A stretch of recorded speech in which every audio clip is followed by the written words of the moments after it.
this Ramadan.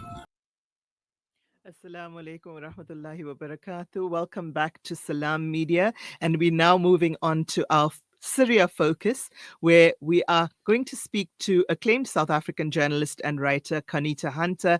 She has been in Syria recently, and she's revealing some hope, some horror, and the fight for survival after the fall of Bashar al-Assad's regime in Syria.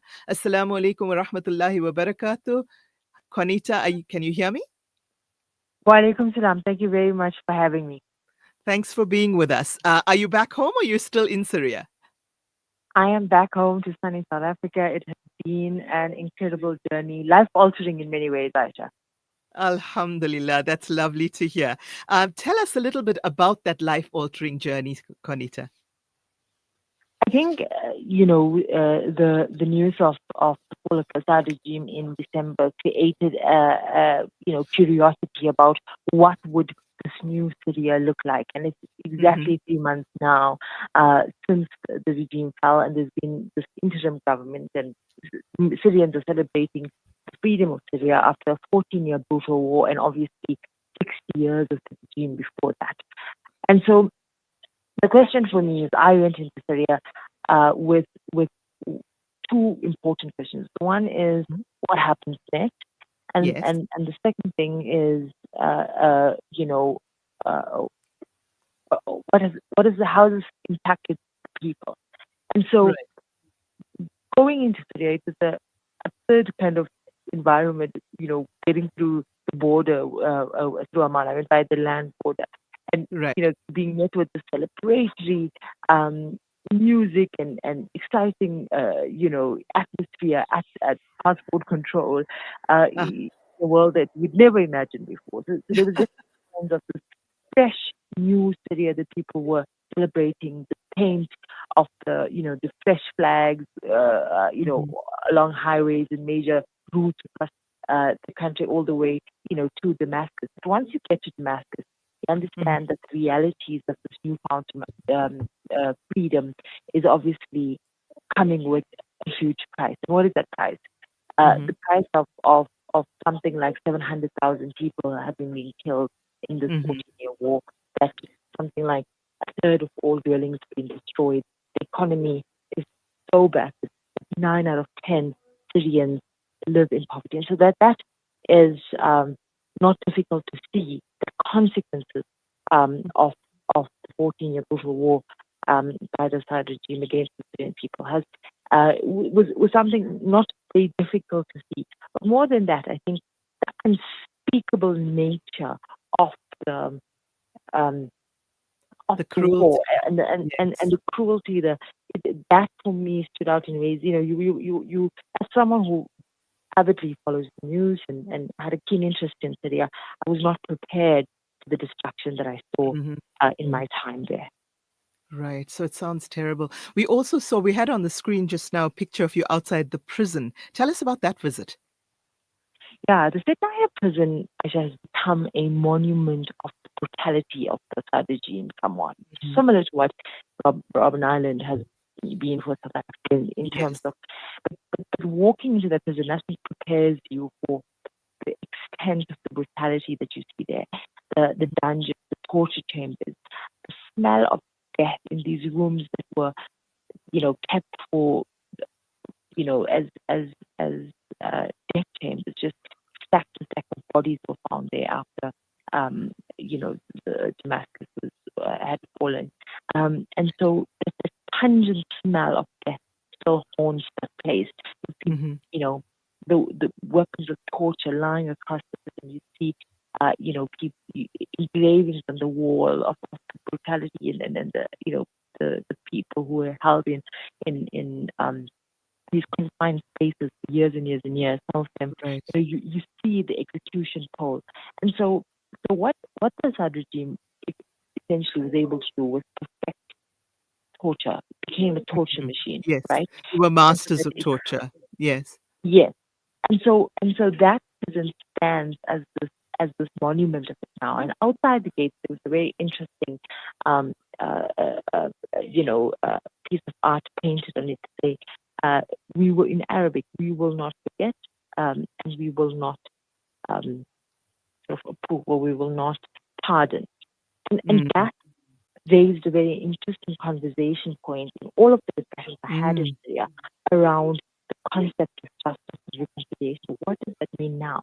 As everyone I spoke to spoke about transitional justice and the importance, because what happens to these wardens that committed unspeakable crimes and honestly butchered people and killed people en masse? What happens to the generals who starved entire encampments like the Yarmouk encampment and bombed it to smithereens? You know, and so that was the conversation and the fear that loomed as soon as I started engaging with people, with ministers in the Sharai administration, all raising the point of the need for transitional justice. And by the time I had left, that conversation had taken a very, very interesting turn, because by then... Qaanitah, sorry to interrupt. Can I ask you to move around a little bit? Your line isn't very clear. My apologies. I'll try again now. That's much better. Thank you. Shukran. The conversation, Aisha, around transitional justice and the need for it, because the fear was that you're going to see this huge amount of revenge killings, that you're going to see people who've lost their brothers and family members, or who themselves were tortured by the regime, would facing this unspeakable tragedy of the war, would take the law in their own hands. And obviously, Syria, up until yesterday, did not have an interim constitution. And so what would that look like? And by the time I had left, there was a huge upsurge in revenge killings after an attack, a coordinated attack by Alawites and pro-Assad gunmen in the coastal areas of Latakia and surrounding areas. Yes. And I believe that in just a few days, over 1,000 people have been killed, according to the UN. So that is a matter for concern, as revenge killings, etc. And I think we in South Africa are very aware of the need for transitional justice. Our Truth and Reconciliation Commission was by no means complete, but it was a step in the right direction towards reconciliation. Unfortunately, as I said, it wasn't completed. Are there any